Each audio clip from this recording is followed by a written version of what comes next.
Alright, how you doing? This is something to take in mind with putting. Just watch this, it's quite ingenious. I've set this up on a rig, so the flat cat grip is coming down. Now, the camera on a smartphone is like your head.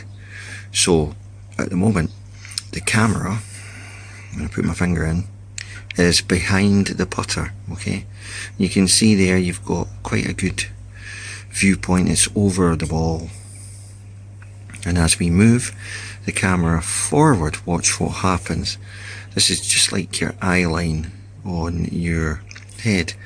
So if you move your head too far forward, look what happens to the difference in the view and also the shaft angle. So now you are in front of the ball, and you can see that the straight lines on the decking, the reason I'm using this is so you can see the straight lines on the decking. Everything looks kind of odd, and the reason I've had great success with this alpha putter is the grey area. It's called grey matter. It's wide as the ball. You're trying to hit the sweet spot of the putter, obviously. Have a look at that. Okay, so you've got the line there, and you've got the inside line. So your eye line should be between the inside line of the ball, so right there, but right above the ball. So you actually need to be more in this position here. See how that all kind of like mars itself up to the lines now? So not only are you square here, you're square here, like a cross. Your eye line needs to be on the inside part of the ball, so that your arc moves through and hits the ball on line. Remember, even in putting, the magical 45-degree line still absolutely has to happen. So you actually have to be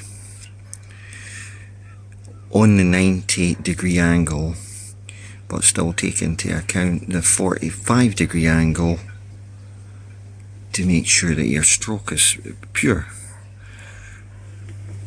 So what I've been working on is eye line. The old way of working was when you set up to a ball or a putt, right? And you set over it. You used to hold the ball here and drop the ball, and then it should land on top of the ball you've just set up to. Therefore your head and everything is over the putt, because it would land on top of the ball next to your putter.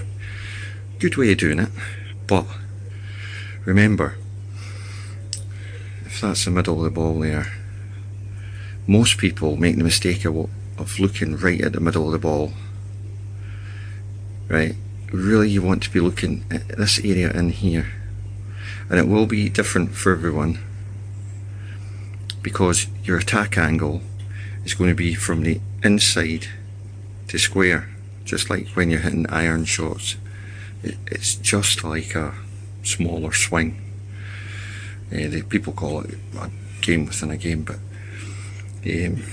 that's where you can uncomplicate it by using this method. So if you've got like a logo or something on your ball, and usually I put an alignment line kind of similar to that on it to line the putt up, and then remembering that your really eye line should be on the right, so that you're correcting the arc all the time, and your head cannot be forward of the ball, it can be behind it. Great putters have always done that. Jack Nicklaus, great example. Arnold Palmer, another great example. Gary Player, another great example. So that's the things to check. Obviously you can see how a camera can distort it, moving it quite a lot, but it doesn't show up. So it's quite easy to fall into the trap of having your head in the wrong position over the ball, either this way, wrong angle, or this way, or like eye line. your actual stance and everything, feet, even your shoulders can be open to the target. Your stroke will go on your eye line. That's how important it is. Other things you could use is a putting mirror, where you are in between like a mirror and you can actually see where your line of your head is. All things that will help your game and things that I'm working on. Thanks for watching. Remember, as always, the channel is for charity. Macmillan, Help the Heroes and Shelter. Thanks to all the new subscribers that have subscribed. We will get to the golf course. Today we're playing a tie, but the weather, it's been wet.